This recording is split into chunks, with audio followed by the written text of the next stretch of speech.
किसी ने बड़ी कमाल की बात कही है कि प्रेम एक ऐसी भावना है जो मनुष्य को कभी हारने नहीं देती, और उसी प्रकार घृणा एक ऐसी भावना है जो मनुष्य को कभी भी जीतने नहीं देती। नमस्कार दोस्तों, मैं हूं दीपक कुमार, आपका स्वागत करता हूं अपने आरजीएम यूट्यूब क्लासेज में।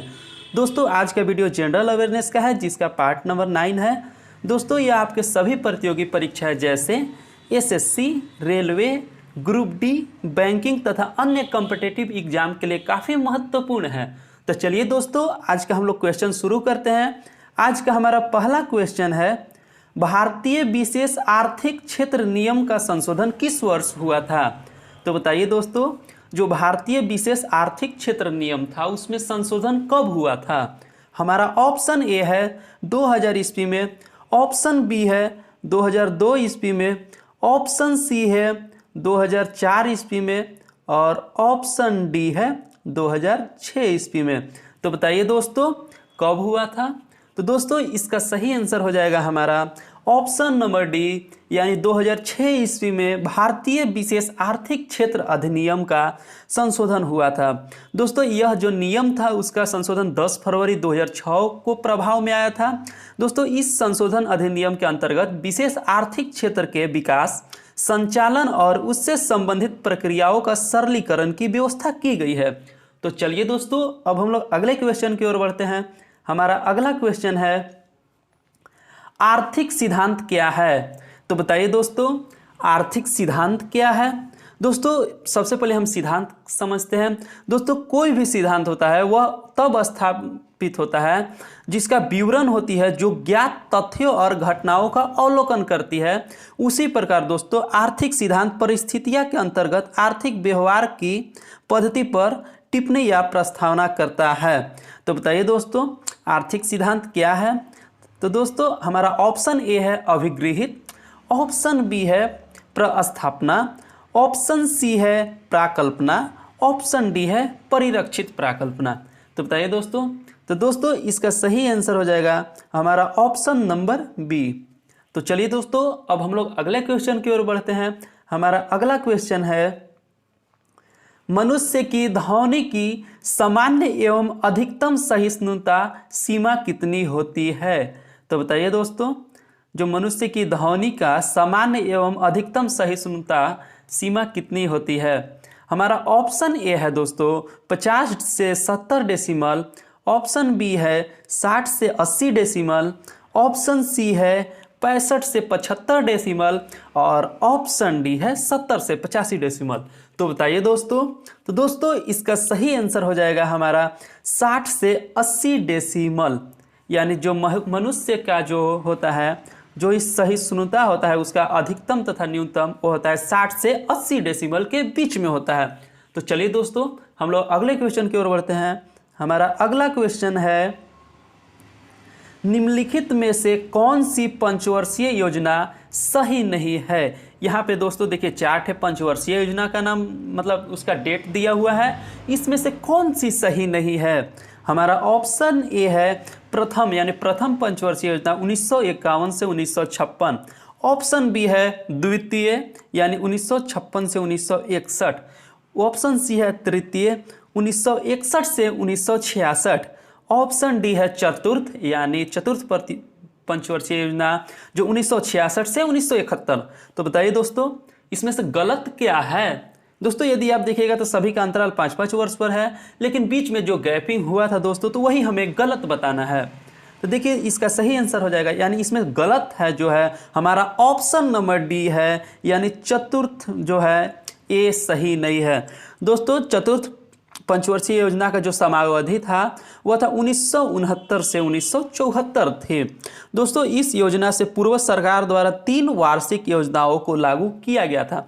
दोस्तों, यदि बात तो सही है कि 51 से शुरुआती इसकी 51 से ही हुई थी, लेकिन बीच में दोस्तों इसे रोक दिया गया था। और जो चतुर्थ है उसका जो था समयावधि, यानी चतुर्थ पंचवर्षीय योजना उसका जो समय अवधि था 1969 से 1974 थे। तो चलिए दोस्तों, हम लोग अगले क्वेश्चन की ओर बढ़ते हैं। हमारा अगला क्वेश्चन है, भारतीय संविधान में नागरिकता के प्रावधान कब लागू किए गए? तो बताइए दोस्तों, जो भारतीय संविधान था उसमें नागरिकता का के प्रावधान कब लागू किया गया? हमारा ऑप्शन ए है 1950, ऑप्शन बी है 1949, ऑप्शन सी है 1951 और ऑप्शन डी है 1952। तो दोस्तों इसका सही आंसर हो जाएगा यानी 1950 ईस्वी में भारतीय संविधान में नागरिकता के प्रावधान लागू किया गया था। तो चलिए दोस्तों अब हम लोग अगले क्वेश्चन की ओर बढ़ते हैं। हमारा अगला क्वेश्चन है, वल्लभ भाई पटेल को सरदार की पदवी किसने दी? तो बताइए दोस्तों, जो वल्लभ भाई पटेल थे, जिन्हें लौह पुरुष के नाम से भी जाना जाता है, जिन्हें सरदार वल्लभ भाई पटेल के नाम से जाना जाता है, तो उन्हें जो सरदार का जो पद था यानी पदवी किन्होंने दी थी? हमारा ऑप्शन ए है महात्मा गांधी, ऑप्शन बी है विनोबा भावे, ऑप्शन सी है बारदोलाई की महिलाएं, ऑप्शन डी है गुजरात के किसान। तो बताइए दोस्तों इसका सही आंसर हो जाएगा यानी वल्लभ भाई पटेल को सरदार की उपाधि बारदोली की महिलाएं ने दी थी, यानी हमारा इसका ऑप्शन नंबर सी सही आंसर हो जाएगा। तो चलिए दोस्तों अब हम लोग अगले क्वेश्चन की ओर बढ़ते हैं। हमारा अगला क्वेश्चन है, मार्क्स के अनुसार मूल्य का स्रोत क्या है? तो बताइए दोस्तों, जो मार्क्स जो अर्थशास्त्री बहुत बड़े अर्थशास्त्री थे, इकोनॉमिक्स जिसको कहते हैं, उनके अनुसार मूल्य का स्रोत क्या है? हमारा ऑप्शन ए है पूंजी, ऑप्शन बी है भूमि, ऑप्शन सी है श्रम और ऑप्शन डी है इनमें से कोई नहीं। तो बताइए दोस्तों इसका सही आंसर हो जाएगा, मार्क्स के अनुसार मूल्य का स्रोत जो मुख्य रूप से उनका मानना था वो श्रम को मानते थे। दोस्तों उम्मीद करते हैं आपको मेरी वीडियो समझ में आ रही होगी। तो चलिए दोस्तों अब हम लोग अगले क्वेश्चन की ओर बढ़ते हैं। हमारा अगला क्वेश्चन है, भारत में बाहरी आक्रमण अथवा सशस्त्र विद्रोह के कारण भारत के राष्ट्रपति द्वारा राष्ट्रीय आपातकाल की घोषणा किसके अंतर्गत की जाती है? यानी किस अनुच्छेद के तहत भारत में राष्ट्रीय आपातकाल की घोषणा की जा सकती है, जो राष्ट्रपति के द्वारा किया जाता है? हमारा ऑप्शन ए है अनुच्छेद 352, ऑप्शन बी है अनुच्छेद 356, ऑप्शन डी है जो इसका ऑप्शन सी है अनुच्छेद 360 और ऑप्शन डी है अनुच्छेद 368। तो बताइए दोस्तों, जो है भारत में राष्ट्रीय आपातकाल की घोषणा किस अनुच्छेद के तहत की जा सकती है? तो दोस्तों इसका सही आंसर हो जाएगा हमारा ऑप्शन नंबर ए यानी अनुच्छेद 352 के तहत भारत के राष्ट्रपति द्वारा भारत में राष्ट्रीय आपातकाल की घोषणा कर सकते हैं, जो अधिकतर समय होता है जो दोस्तों बाहरी आक्रमण अथवा सहिष्णुता विद्रोह के कारण इस प्रकार की आपातकाल लगाई जाती है। तो चलिए दोस्तों अब हम लोग अगले क्वेश्चन की ओर बढ़ते हैं।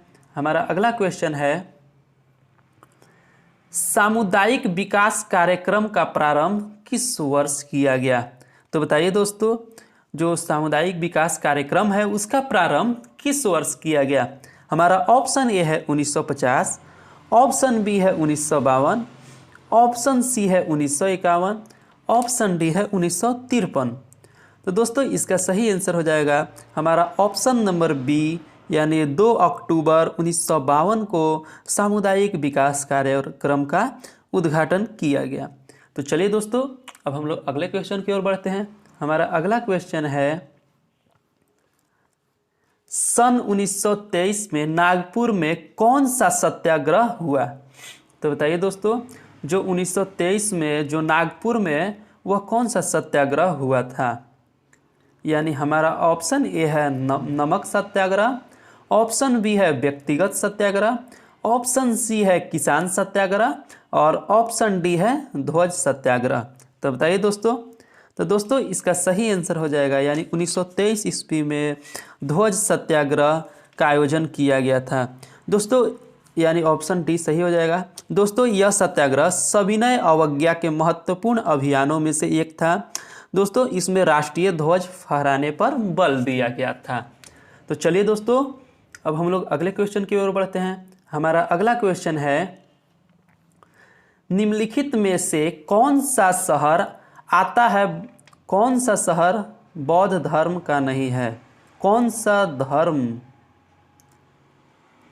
दोस्तों इसका क्वेश्चन हमें कुछ कन्फ्यूजन में है, यानी इसे छोड़ देते हैं, इसको हम अगले वीडियो में बता देंगे।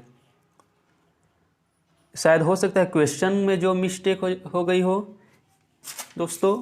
यानी निम्नलिखित में से कौन सा धर्म बौद्ध धर्म का नहीं है? हाँ, यहाँ धर्म ही होगा। चलिए दोस्तों, इसे हम छोड़ ही देते हैं। जो कन्फ्यूजन वाला क्वेश्चन है उसे हम आपको गलत नहीं कराएंगे, उसे छोड़कर ही आगे अगले वीडियो में इसको हम समझा देंगे। हमारा अगला क्वेश्चन है, जिस समय दिल्ली ब्रिटिश भारत की राजधानी बनी उस समय वायसराय कौन था? तो बताइए दोस्तों, यानी पहले जो था, जिस समय दिल्ली को ब्रिटिश भारत की राजधानी बनाया गया उस समय वायसराय कौन थे? तो बताइए दोस्तों, हमारा ऑप्शन ए है लॉर्ड कर्जन, ऑप्शन बी है लॉर्ड मिंटो, ऑप्शन सी है लॉर्ड हंटिंग और ऑप्शन डी है लॉर्ड वेल। तो बताइए दोस्तों, तो दोस्तों इसका सही आंसर हो जाएगा हमारा, यानी जिस समय दिल्ली को राजधानी बनाया गया उस समय यहाँ का वायसराय थे लॉर्ड हार्डिंग, यानी ऑप्शन नंबर सी हमारा सही हो जाएगा। दोस्तों यह जब दिल्ली को, यानी पहले 1911 ईस्वी में भारत की राजधानी कोलकाता से दिल्ली को स्थानांतरित किया गया। यानी 1911 ईस्वी में, पहले तो थी दोस्तों हमारे भारत की राजधानी कोलकाता, लेकिन उसे दिल्ली कब किया गया? तो 1911 ईस्वी में। दोस्तों उस समय जो यहाँ के वायसराय के बात तो हो ही गए, लॉर्ड हार्डिंग थे, यानी उनका कार्यकाल की बात की जाए दोस्तों तो 1910 से 1916 तक वे रहे थे। तो चलिए दोस्तों, अब हम लोग अगले क्वेश्चन की ओर बढ़ते हैं। हमारा अगला क्वेश्चन है, सन 1936 में भारतीय नागरिक स्वतंत्रता संघ की स्थापना किसने की? तो बताइए दोस्तों, जो 1936 में भारतीय नागरिक स्वतंत्रता संघ की जो स्थापना थी उसे किसने किया? हमारा ऑप्शन ए है सुभाष चंद्र बोस, ऑप्शन बी है बाल गंगाधर तिलक, ऑप्शन सी है जवाहरलाल नेहरू और ऑप्शन डी है राजेंद्र प्रसाद। तो बताइए दोस्तों, तो दोस्तों इसका सही आंसर हो जाएगा, यानी भारतीय नागरिक स्वतंत्रता संघ की स्थापना जो है वो किए थे जवाहरलाल नेहरू ने किए थे, यानी ऑप्शन नंबर सी इसका सही हो जाएगा। दोस्तों यह जो है पंडित जवाहरलाल नेहरू ने 1936 ईस्वी में मुंबई में भारत में पहली बार मानवाधिकार संगठन की स्थापना भी किए थे, जिसमें भारतीय सिविल लिबर्टीज यूनियन का नाम दिया गया था। तो चलिए दोस्तों, अब हम लोग अगले क्वेश्चन की ओर बढ़ते हैं। हमारा अगला क्वेश्चन है, किस विश्वविद्यालय की स्थापना सबसे पहले की गई? तो बताइए दोस्तों, ये जो विश्वविद्यालय दिया हुआ है इन लोगों में से किसकी स्थापना सबसे पहले की गई? हमारा ऑप्शन ए है बनारस हिंदू विश्वविद्यालय, ऑप्शन बी है बॉम्बे यूनिवर्सिटी, ऑप्शन सी है अलीगढ़ मुस्लिम विश्वविद्यालय और ऑप्शन डी है इलाहाबाद विश्वविद्यालय। तो बताइए दोस्तों, तो दोस्तों इसका सही आंसर हो जाएगा, यानी कि जो बॉम्बे यूनिवर्सिटी है उसका स्थापना सबसे पहले की गई। यानी इसकी बात करें दोस्तों तो इसकी स्थापना जो की गई थी बॉम्बे यूनिवर्सिटी की 1857, यानी 1857 में। और यदि बात करें इसकी, यानी बनारस हिंदू विश्वविद्यालय की, तो इसकी की गई थी 1916। और यदि बात करें अलीगढ़ मुस्लिम विश्वविद्यालय की, तो इसकी स्थापना की गई थी 1875। और यदि बात करें हम, एक मिनट दोस्तों, यदि हम बात करें इलाहाबाद विश्वविद्यालय की, यानी इसकी, तो इसकी स्थापना की गई थी 1887 में, यानी 1887 ईस्वी में। तो चलिए दोस्तों, उम्मीद करते थे दोस्तों इन तिथियों में से आप देख सकते हैं कि सबसे पुरानी जो है बॉम्बे यूनिवर्सिटी, यानी 1857 ईस्वी में इसकी स्थापना की गई थी। तो चलिए दोस्तों, अब हम लोग अगले क्वेश्चन की ओर बढ़ते हैं। हमारा अगला क्वेश्चन है, एसोमाइट क्या है? तो बताइए दोस्तों, एसोमाइट क्या है? हमारा ऑप्शन ए है नदी, ऑप्शन बी है चोटी, ऑप्शन सी है झरना और ऑप्शन डी है बांध। तो बताइए दोस्तों, जो एसोमाइट है वो क्या है? तो दोस्तों इसका सही आंसर हो जाएगा, ये एक झरना है। दोस्तों यदि हम इसके बारे में कुछ बात करें तो एसोमाइट जो है कैलिफोर्निया की सियरा नेवादा में एसोमाइट राष्ट्रीय उद्यान में स्थित एक झरना का नाम है। दोस्तों यह उत्तरी अमेरिका में सर्वाधिक मापित झरना है। दोस्तों यदि हम इस झरने की बात करें तो दोस्तों ये है कैलिफोर्निया में स्थित है, यानी सियरा नेवादा में, वहाँ के जो डिस्ट्रिक्ट है, जिला है, वहाँ पे यह स्थित है। तो चलिए दोस्तों अब हम लोग अगले क्वेश्चन की ओर बढ़ते हैं। हमारा अगला क्वेश्चन है, प्रथम भारतीय उपग्रह आर्यभट्ट किस वर्ष छोड़ा गया था? तो बताइए दोस्तों, जो प्रथम भारतीय उपग्रह था जो आर्यभट्ट था वह किस वर्ष छोड़ा गया था, यानी किस वर्ष इसे प्रक्षेपित किया गया था? हमारा ऑप्शन ए है 1972, ऑप्शन बी है 1975, ऑप्शन सी है 1977 और ऑप्शन डी है 1979। तो दोस्तों इसका सही आंसर हो जाएगा हमारा ऑप्शन नंबर बी, यानी प्रथम भारतीय उपग्रह आर्यभट्ट को 1975 ईस्वी में छोड़ा गया था। दोस्तों आर्यभट्ट जो है भारत का पहला ऐसा उपग्रह है जिसे इसी नाम से महान खगोल शास्त्री के नाम पर नामित किया गया है। दोस्तों यह सोवियत संघ द्वारा 19 अप्रैल 1975 को कॉस्मोस 3M प्रक्षेपण द्वारा प्रक्षेपित किया गया था। यानी देखिए दोस्तों, इसका बताते हैं, जो जिससे इसे प्रक्षेपित किया गया था उसका नाम था कॉस्मोस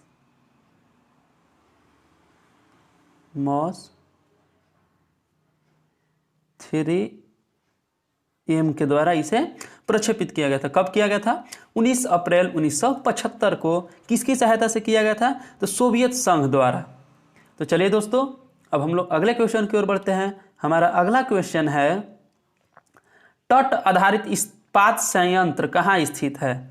तो बताइए दोस्तों, हमारा ऑप्शन ए है तुतीकोरिन, ऑप्शन बी है सलेम, ऑप्शन सी है विशाखापट्टनम और ऑप्शन डी है मंगलोर। तो जो बताइए दोस्तों, तो दोस्तों इसका सही आंसर हो जाएगा हमारा ऑप्शन नंबर सी, यानी यहीं पे इस्पात संयंत्र स्थित है जो तट आधारित है। दोस्तों विशाखापट्टनम में स्थित बिजाग स्टील प्लांट नाम है उसका, जो तट आधारित है उस स्टील प्लांट का नाम क्या है? बिजाग स्टील प्लांट, जो भारत का एकमात्र तटीय आधारित इस्पात संयंत्र है। दोस्तों यह भारत में सबसे उन्नत स्टील उत्पादक है। दोस्तों इसकी शुरुआत जर्मनी और रूसी प्रौद्योगिकी की सहायता से 1971 ईस्वी में, यानी इसकी शुभारंभ किया गया था। किसकी सहायता से? तो जो है दोस्तों जर्मनी और रूसी प्रौद्योगिकी की सहायता से इसकी शुरुआत की गई थी। तो चलिए दोस्तों अब हम लोग अगले क्वेश्चन की ओर बढ़ते हैं। हमारा अगला क्वेश्चन है, निम्नलिखित में से कौन से दो शहर उत्तर दक्षिण कॉरिडोर से जुड़े हुए हैं? तो बताइए दोस्तों, हमारा ऑप्शन ए है श्रीनगर और कन्याकुमारी, ऑप्शन बी है मुंबई और चेन्नई, ऑप्शन सी है अमृतसर और कोलकाता, ऑप्शन डी है हैदराबाद और भोपाल। तो बताइए दोस्तों कौन से शहर उत्तर दक्षिण कॉरिडोर से जुड़े हुए हैं? तो दोस्तों इसका सही आंसर हो जाएगा हमारा ऑप्शन नंबर ए, यानी श्रीनगर और कन्याकुमारी उत्तर दक्षिण कॉरिडोर से जुड़े हुए हैं। तो चलिए दोस्तों अब हम लोग अगले क्वेश्चन की ओर बढ़ते हैं। हमारा अगला क्वेश्चन है, भूमिगत जल के प्रवाह के साथ नीचे की ओर बहने वाले प्रदूषक को क्या कहते हैं? तो बताइए दोस्तों, हमारा ऑप्शन ए है निस्लक, ऑप्शन बी है प्रदूषक, ऑप्शन सी है मिट्टी के कण और ऑप्शन डी है स्रव। दोस्तों यहाँ थोड़ा सा इसको सुधार कर लीजिएगा, यहाँ पे थोड़ा देखिए निछालक होगा, यानी इसका सही आंसर दोस्तों हो जाएगा निछालक, यानी जो मिट्टी के कण जो नीचे की ओर जाते हैं उसे हम निछालक कहते हैं। तो चलिए दोस्तों, यानी इसका सही आंसर निछालक हो गया। अब अगले क्वेश्चन की ओर बढ़ते हैं। हमारा आज का लास्ट क्वेश्चन है, फेफड़े कहाँ स्थित होते हैं? तो बताइए दोस्तों, जो फेफड़े हैं वह कहाँ पे स्थित होते हैं? हमारा ऑप्शन ए है उदरीय गुहिका में, ऑप्शन बी है हृदयावरण गुहिका में, ऑप्शन सी है उदरावरणीय गुहिका में और ऑप्शन डी है फुफ्फुसावरणीय गुहिका में। तो दोस्तों इसका सही आंसर हो जाएगा हमारा ऑप्शन नंबर डी, यानी जो फेफड़े होते हैं वह फुफ्फुसावरणीय गुहिका में स्थित होते हैं। दोस्तों इसी के साथ आज का क्वेश्चन खत्म होता है। दोस्तों मिलते हैं अब आपको अगले वीडियो में। दोस्तों यदि आपको हमारी वीडियो अच्छी लगी हो तो लाइक कीजिए, शेयर कीजिए तथा सब्सक्राइब करना न भूलिए। तब तक के लिए चलिए दोस्तों मिलते हैं अगले वीडियो में। तब तक के लिए जय हिंद, जय भारत, वंदे मातरम।